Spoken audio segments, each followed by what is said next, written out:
Blood transfusions, what you need to know and do. Episode 1, what are blood transfusions? Marcus, Mr. and Mrs. Williams, it's good to see you all again.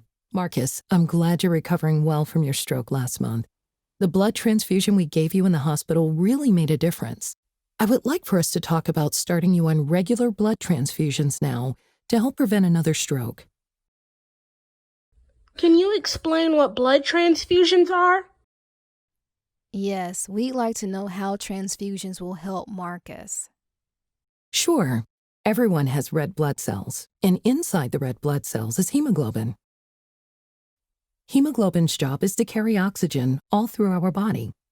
Normal red blood cells are round and flow easily through our veins and arteries, like cars on a highway without traffic. But for people like Marcus who have sickle cell disease, their red blood cells are sticky and form a crescent moon shape. These sickled cells are not as good at carrying oxygen, plus they get stuck and clumped together like a traffic jam, blocking the blood flow. The red blood cells cannot deliver oxygen throughout the body as they should.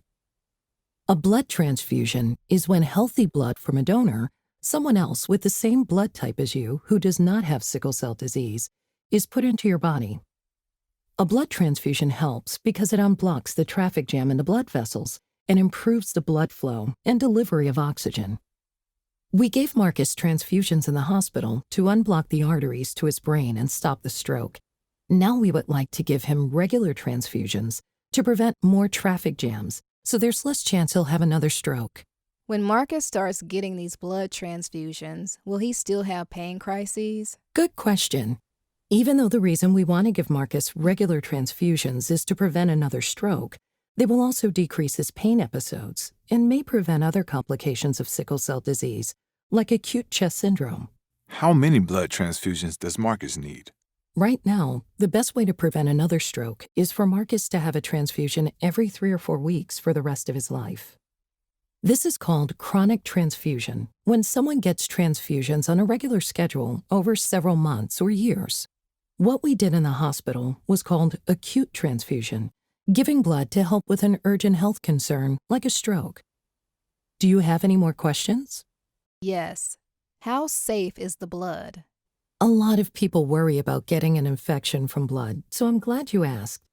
Donor blood is tested really thoroughly, and it's extremely unlikely to carry an infection. There are some other complications that we'll watch out for with chronic transfusion, like iron overload and transfusion reactions, but we can talk about those next time. Thanks, Dr. Smith. Let's go, Marcus.